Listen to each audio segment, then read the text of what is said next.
Hi, everyone. Welcome back to the Business of Travel, the official podcast of the Global Business Travel Association. I'm Fanny Everard, Sustainability Program Manager for the GBTA Foundation, and I'm your host for today's episode. Today, we'll be talking about corporate best practices to manage emissions and ultimately decarbonize business travel, one of the core missions of the newly relaunched GBTA Foundation. We just finalized a benchmarking exercise with climate leaders in our corporate advisory board. And I'm joined today by one of them, Maarten Dansen, Senior Manager of Corporate Sustainability at PwC Netherlands. Can you introduce yourself and tell our listeners why and how you first started to become interested in sustainability in the context of PwC's business travel? I'm Maarten Dansen, and I'm responsible for PwC the Netherlands Net Zero Ambition. I actually studied architecture, and I guess back then my love for sustainability came a bit from frustration. Frustration that the sustainable transition takes way too long. We all know we need to become more sustainable. We have the techniques available and we can make the business cases. So why aren't we moving? I wanted to help speed up that change. After my studies, I went into sustainable real estate and then to the broader corporate sustainability strategies, which of course also led me to sustainable aviation. In total, I'm around 14 years in sustainability, and yeah, I guess on a personal level, I really love to travel. So I'm personally very engaged in making travel more sustainable. Yeah, I totally get that.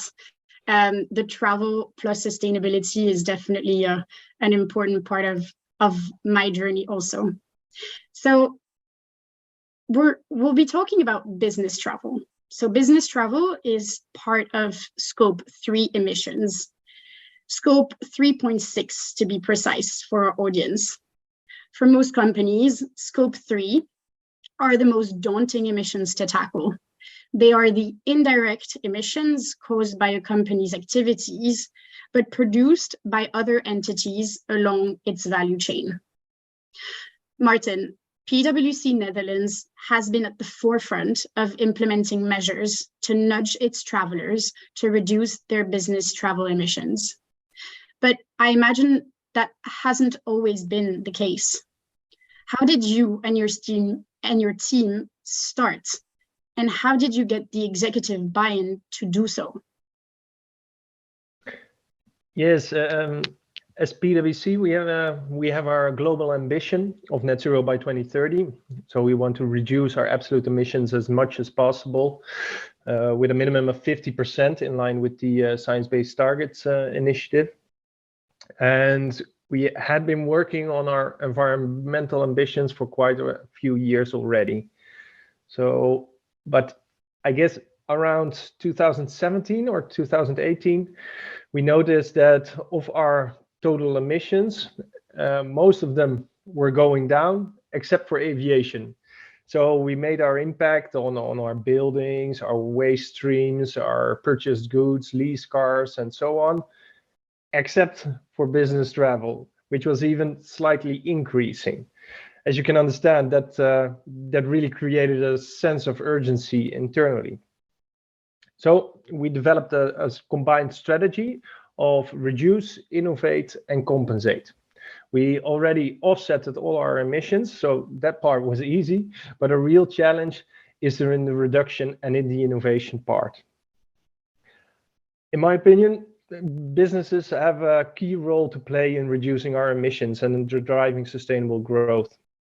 As there is no silver bullet, we need to, do as much as we can. So reduce and innovate and compensate the remainder. To give a few numbers, pre-COVID, 91% of our total emissions were caused by mobility, of which 50% was caused by flights. In total, we're now at 62% emissions reduction compared to our 2019 baseline. But as said, we want to go a lot further. I love that. I love that you're being so clear on how much CO2 is being produced by your business travel and really tackling that. And GBTA actually developed a sustainability toolkit where members can learn how to get started on their sustainable business travel journey, just as PwC has done. One of the most interesting aspects, I think, is the travelers/employees' point of view when talking about this subject. I know that PwC, you did quite a bit of internal communication, such as videos, etc., to promote these sustainable changes. And I'm curious to hear how your employees reacted to these changes that, to most of our listeners here, might sound almost impossible to implement for their own company. Yes, I definitely agree. So it is change isn't easy. Huh? So what we did, well, first of all, is to develop a combined approach. So besides top-down measures like policies, targets, reduced business class, or doing direct flights, and so on. It is also important to promote that internal awareness and motivation for sustainability among employees. So also bottom up. What we did was develop sustainability trainings for all our employees. We encourage hybrid working. For example, virtual meetings are standard when you schedule an appointment. And we developed and implemented a tool, environmental footprint insights, as one of the main ways to encourage our employees to travel less or more sustainably. The environmental footprint insights tool really facilitates the dialogue on employee level. So it gives everyone the ability to see their emissions and to look for a more sustainable alternative. Every time we make those decisions, we need to ask ourselves, is traveling, is it really necessary? Is hybrid meeting an option? Or can we do the meeting with maybe fewer employees? So the tool makes our sustainability strategy visual for our employees, but also for our clients. So that is, really important for that for the bottom-up approach. Second, when developing a sustainable travel strategy, it's important to develop a balanced set of measures. So, for example, at PwC, it's mandatory to travel by train from Amsterdam to Frankfurt or to Paris. And when you travel by train, you can travel first class, which again adds comfort. So it takes more time to travel, but in another way, you add comfort. It's also an option to travel a day earlier. So they go a day in advance and stay an extra night. On the other hand, this most sustainable option is, of course, not to travel. But realistically, travel will remain as part of our job. So we do travel less, but when we travel, we compensate for with 100% sustainable aviation fuels. That is, well, for us, especially for long-haul flights, the most sustainable options. We need to reduce our emissions, but there must be a good balance, also in comfort and also in costs. I like how you balance both comfort and cost, because at the end of the day, for your employees, comfort is the most important. So I love that. Thanks for sharing. Now, I'd like to switch to discussing one of my favorite subjects personally, and one PwC is championing: the implementation of a carbon fee. GBTA's 2022 State of Sustainability reports indicated that 47% of external stakeholders, such as NGOs, policymakers, etc., see carbon budgets as the most effective tool to drive industry action and reducing business travel emissions. I believe PwC Netherlands organizes workshops for other companies to understand and help implement an internal carbon fee. Can you walk us through the initial steps of this process? Of course. When we give workshops to other organizations on implementing an internal carbon price, we see a lot of confusion. So mixing internal carbon pricing with internal carbon pricing, or mixing carbon fees with shadow pricing. And also the focus, I guess, is often too much on the price itself. So the height of the price, instead of the other questions. So is there real money involved, or is it just a shadow price? Who pays for what? Who decides? And will the impact be significant if we change the price? Will it meet our goals? So what we always advise is to start with the goal. Internal carbon pricing is a means to an end. So what is the goal? What are the biggest challenges? And which type of carbon pricing do you need to reach that goal and tackle that challenge? At PwC, we've implemented an internal carbon price ourselves. So we use it as a fee, which is based on 100 euros per ton of CO2. And we use this as a real fund to reduce and compensate and innovate. So compensate is offsetting. I always say that's the easiest part. Carbon reduction measures can also use this fund, but only for the additional cost compared to business as usual, and only in the first year. So recurring costs are not allowed to receive this to use this fund. So the fund is really used to speed up our transition. And last, we use the fund for research and innovations around sustainability. So we have also our future solutions to meet our 2030 goals. A good example for that is donating the first fully electric airplane to the Dutch Research Aviation Center, and providing charging stations for local airports. Besides, of course, using it as a fund, the carbon price also creates awareness internally. So not a lot of people really understand how much 1 ton of CO2 is.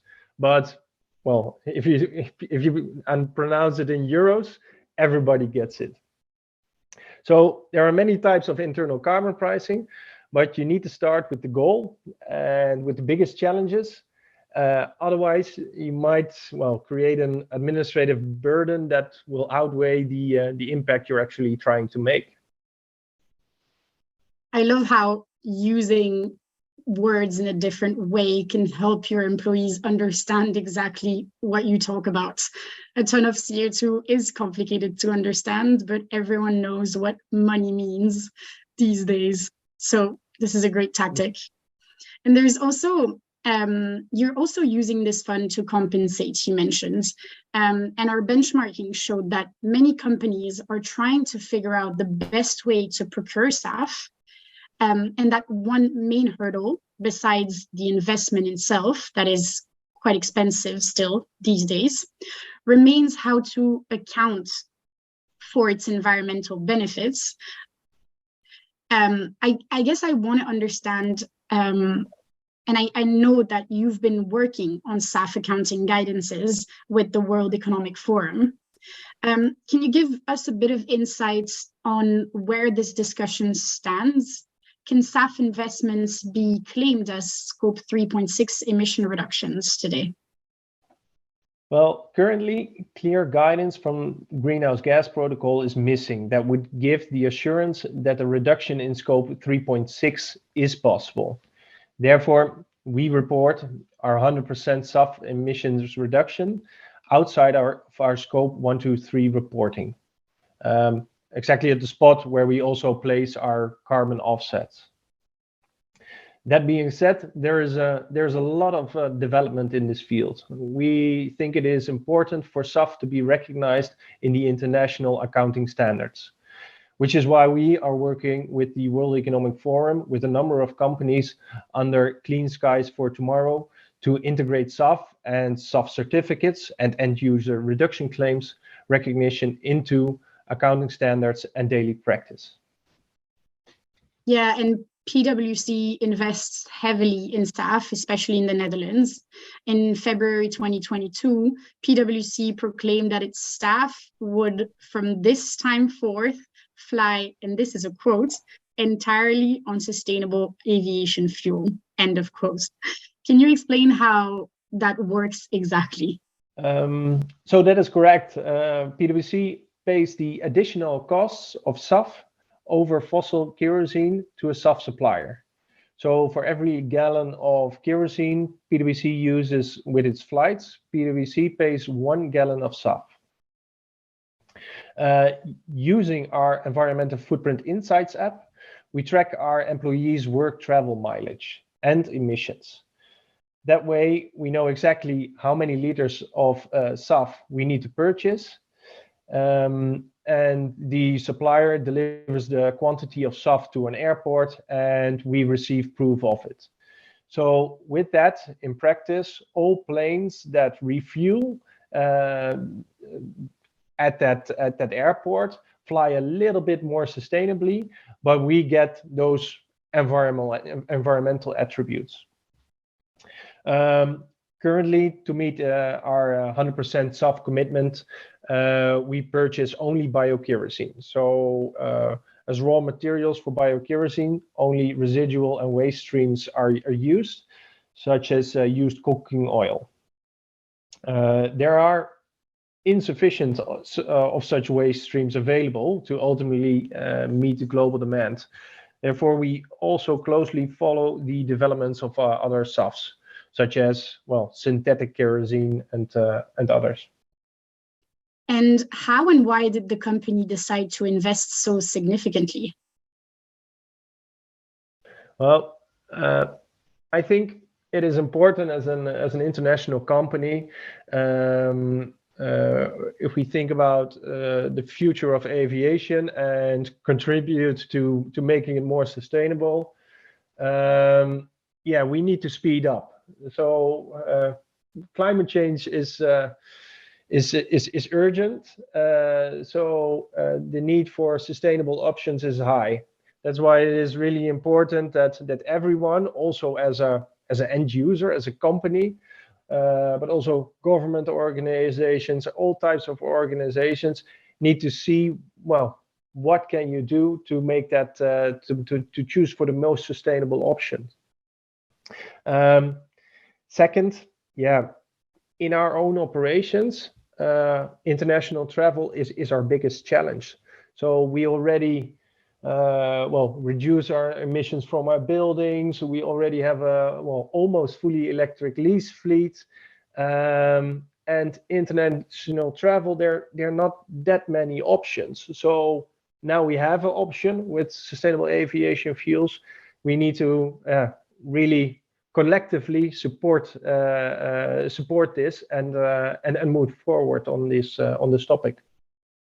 I love that you were able to identify as a consultancy and other service firm, that business travel was the most intensive and where you were emitting the most CO2, and that you're taking responsibility for it. So good job. Now let's talk about innovation. Can you give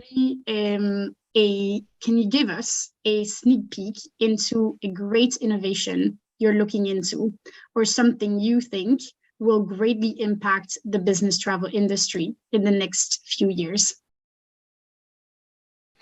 Yeah, I guess there's two, and one I already mentioned. The developments of SAF. Also with different types of feedstock, but also the development of synthetic kerosene, developments around electric flying. All those technical innovations are really important to drive this industry forward. I really hope that we can have our first electric flights or especially short haul flights in electric planes by 2026, maybe 2027 or something like that. That would be great.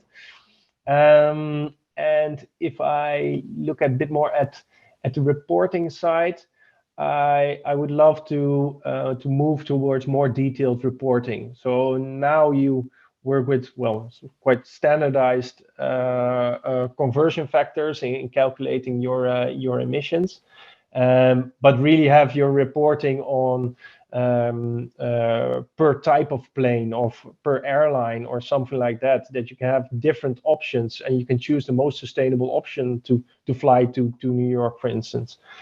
That would be really impactful also for the sector. I would really, as a last question, like to ask you, what have been your key learnings from implementing these changes personally and within the company? What would you tell a travel manager or sustainability officer if they were at the very beginning of their sustainability journey for their business travel program? Yes, I guess it would be don't look at the measures separately. So always develop a combined approach. Within the organization, how do you build the system that gets you to that net zero ambition? So how do you create urgency? How do you integrate it in the daily processes?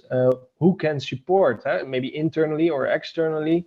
How do you get funding? For instance, that internal carbon price. For us, it really speeded up our transition, creating internal awareness and made many of the other measures we discussed today possible. So it's about building that structure internally, and the rest will follow. Honestly, thank you so much, Maarten, for all this great insights on PwC, on the work you've been doing. The first time we talked, I was so impressed with the amount of efforts and innovation you're doing. So thank you so much. This was a very insightful conversation. And to our audience, if you like the content of this podcast and want to learn more about the GBTA Foundation and our sustainability efforts, go to gbtafoundation.org/sustainability. And don't forget to join us at our Sustainability Summit in DC on June 13th. Click in the link in the description below to sign up today. Thank you, Maarten. Thank you. And you have been listening to the Business of Travel podcast. Thank you to everyone that comes back every week to listen.